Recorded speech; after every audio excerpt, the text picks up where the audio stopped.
ሁለታችሁም ሰላሜን ነስታችሁኛልና እኔ ደግሞ ሰላም እንዳገኘ ስላላደረጋችሁኝ ከእንግዲህ በኋላ እኔ ሲንግል ነኝ አለ አብርሃም።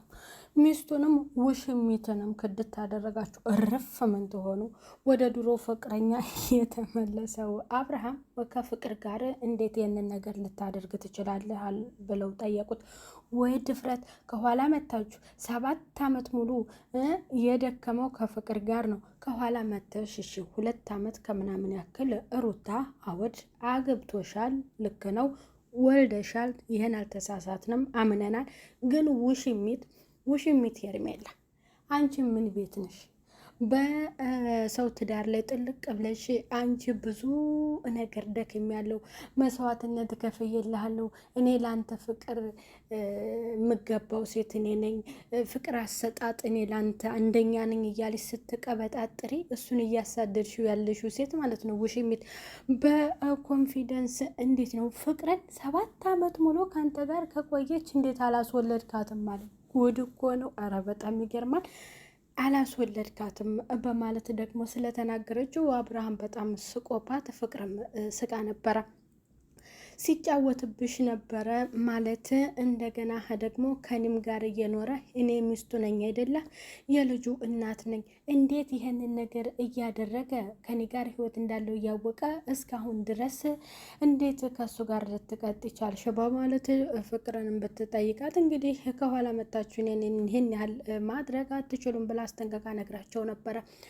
ታዲያ አብርሃም በዴቭ ደግሞ ያልጠበቀው ነገር ተከስቶበታል። ዴቭ ወንድሙ ቆይማ እዚህ ጋር ሚስትህ አለች፣ የልጅህ እናት፣ ሌላ ደግሞ ሄርሜላ አለች።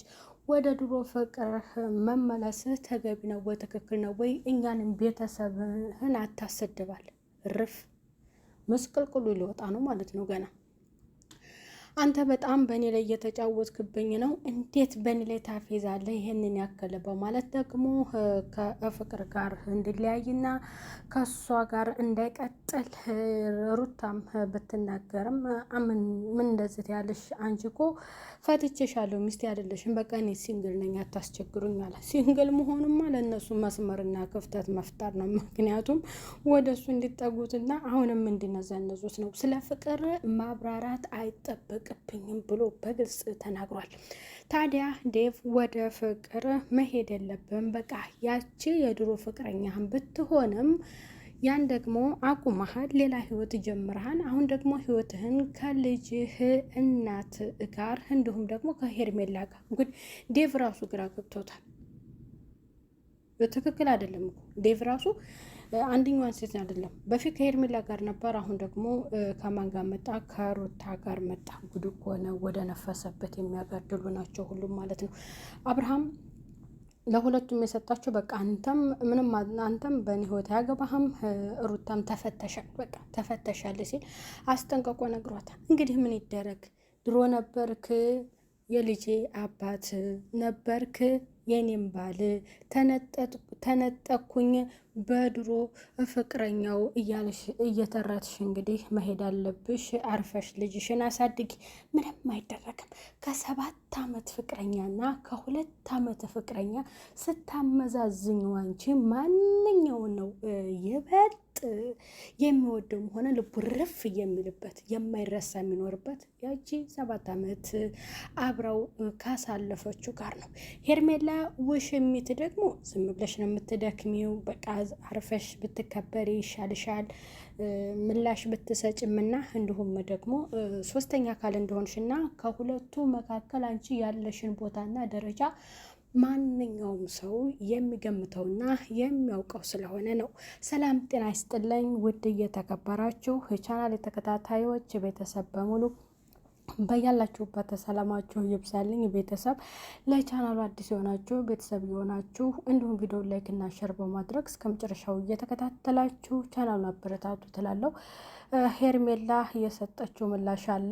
እንግዲህ ሄርሜላ እኔ ባንተ ፍቅር ታምሜ ስሰቃይ አመት ሙሉ ስንገላታ አንድም ነገር ፍሬ ነገር ሳልጨብጥና እንዴት እንደዚህ ታደርገኛለህ ብላለች። እሺ ያንም ደግሞ ምን ቤት ነሽ? በቃ መውደድ ያለ ነው፣ ማፍቀር ያለ ነው። ግን ደረጃሽ ደግሞ ትክክል አይደለም። ምክንያቱም እያሳደድሽው ነው። በዚህ ጋር ደግሞ ልጁ የራሱ ህይወት ያለው ነው።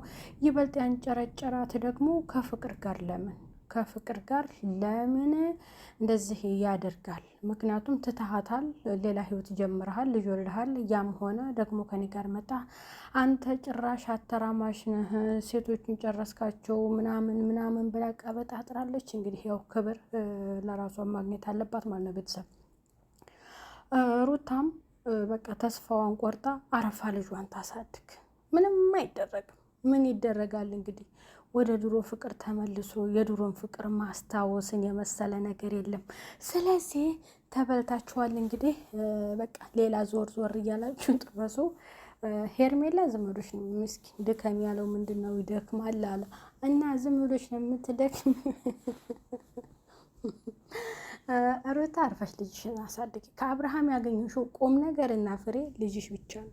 ሌላውን ነገር ተይው። እንዴ የአብርሃምን ጉንጭ ስንት ሴት ነው የሚስመው? ስለዚህ ይቅርብሽ። አልሆነም አብርሃም ያንቺን እና ፍቅር እንግዲህ ንድድ ታደርጋቸዋለይ። ሲንግል ነኝ ያለው ነገር ደግሞ እንዳያርፎ ሊያደርጋቸው ነው። ሲንግል ነኝ ያለው እናንተ ሰላሜን እየነሳችሁኝ ስለሆነ ሰላም የማገኘው ከእናንተ ስርቅ ነው። እናንተ እያሳደዳችሁኝ እየጨቀጨቃችሁኝ ሰላሜን እየነሳችሁኝ ነው። እንዴት ነው ከእናንተ ጋር የምኖርሽ የምፈልገው? አዎ እሱ ይፈልግሽ እንጂ አንቺ እንዴት ትፈልገዋለሽ? ፈልጊው፣ ግን ደግሞ ያን ያክል ማርዋሯጡ ጠገቢ አይደለም ማለት ነው። ደረጃ ይቀንሳል። ስለዚህ ቤተሰብ አብርሃም በወንድሙ የተነገረው ያው ቤተሰብ ያሰደብከን ነው ከበፊቱ ህይወት ጋር እንድታቆም ብሎ ነው የነገረው። ያን ነገር ደግሞ እንደማያቆም እና ያንን ለኔ ታውት በዛ ህይወት አያገባችሁም ብሎ አስጠንቅቆ ነግሯቸዋል ማለት ነው። ሩታ አርፋ ልጇን ታሳደግ። ሄርሜላ ውሽሚት ደግሞ ውሽሚት ማለት ነው። ነግሬሽ ነበረን ባጥሩ ተንጠልጥሌ አብርሃም ባልሽ አይሆንም ብዬ እና እንደዛን ቤተሰብ ቀጣይ በሌላ ቪዲዮ እስከምንገናኝ ለቻናሉ አዲስ የሆናችሁ ሰብስክራይብ ያደርጋችሁ እንዲሁም ላይክ እና ሼር በማድረግ ቻናሉ አበረታቱ ትላለው። ቀጣይ በሌላ ቪዲዮ እስከምንገናኝ ቤተሰብ በያላችሁበት ሰላማችሁ ይብዛልኝ። ቻው ቻው።